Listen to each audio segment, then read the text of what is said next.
Flora గారి strategy గురించి మాట్లాడిన నాగార్జున గారు. యాక్చువల్‌గా ఏం జరుగుతుంది అనంటే, సో ఫ్లోరా గారు పర్ణి గారా అండ్ బెడ్ టాస్క్ అనమాట ఇది యాక్చువల్‌గా ఇమ్యూనిటీ టాస్క్. సో ఇది బెడ్ టాస్క్‌లో ఏం చేస్తారంటే, సో పవన్ గారినా లేకుంటే వర్ణి గారినా ఎలిమినేట్ చేయాల్సింది అని వచ్చినప్పుడు, సో ఫ్లోరా గారు ఏం చెప్తారంటే, సో ఫస్ట్ పవన్ గారు అని చెప్తారు.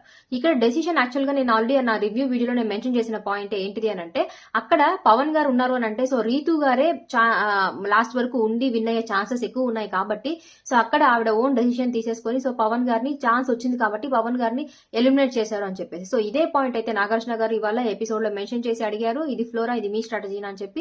ఈవెన్ ఫ్లోరా గారు కూడా యాక్సెప్ట్ చేస్తారు. ఎందుకంటే అక్కడ పవన్ గారు ఉన్నారు అంటే అందరినీ తోసేసుకుంటూ వెళ్ళిపోతారు, లాస్ట్ లో రీతు గారే ఉంటారు. సో అందుకని చెప్పి నేను అలా చేశానని చెప్పి కూడా ఆవిడ అయితే ఒప్పుకుంటారు. కానీ సంచాలకుగా మీకు స్ట్రాటజీ ఉండడం మంచిది కాదు, మీరు ఫేర్ గా గేమ్ ప్లే ఉండాలి, అందుకని మిమ్మల్ని సంచాలకుగా పెట్టింది అని అయితే కొంచెం క్లారిటీ ఇస్తారు నాగార్జున గారు. కానీ నాకు పర్సనల్ గా అనిపించింది ఏంటిది అంటే, ఫ్లోరా గారు చేసింది కరెక్ట్ అని అనిపించింది. ఎందుకంటే పవన్ గారు బ్లైండ్ గా రీతు గారికి సపోర్ట్ చేసుకుంటూ పోతున్నారు. సో అక్కడ మంచిగా గేమ్ ఆడే వాళ్ళకి సపోర్ట్ ఉంటే బాగుంటుంది అని నాకు అనిపించింది. రీతు గారు ఎప్పుడు అంత అగ్రెషన్ బిహేవియర్ కానీ, తను ఎలాగైనా సరే గేమ్ గెలవాలి అనే థాట్ ఉంటుంది తప్ప మనం ఎలా గెలవాలి అనే థాట్ అయితే రీతు గారికి కంప్లీట్ గా ఉండదన్నమాట. సో అది అవుట్ ఆఫ్ ఫ్రెండ్షిప్ కానీ అది రావడం అని చెప్పే డెసిషన్ అయితే నాకు కంప్లీట్ గా నచ్చలేదు అనమాట. అందుకనే నేను ఈ పర్టికులర్ థింగ్ లో నేను ఫ్లోరా సైడే ఉన్నట్టే నాకు అనిపించింది. ఫ్లోరా గారు చేసింది నాకు కరెక్ట్ అని కూడా నాకు అనిపించింది. సో మీరు యాక్సెప్ట్ చేస్తున్నారా ఫ్లోరా గారు చేసింది కరెక్ట్ అని చెప్పి, లేదంటే ఫ్లోరా గారు సంచాలకుగా ఉన్నప్పుడు ఫేర్ గా ఉండాలి, స్ట్రాటజీస్ పెట్టకూడదని మీరు అనుకుంటున్నారా? సో దీని మీద మీ ఒపీనియన్ ఏంటో కూడా కమెంట్స్ లో మెన్షన్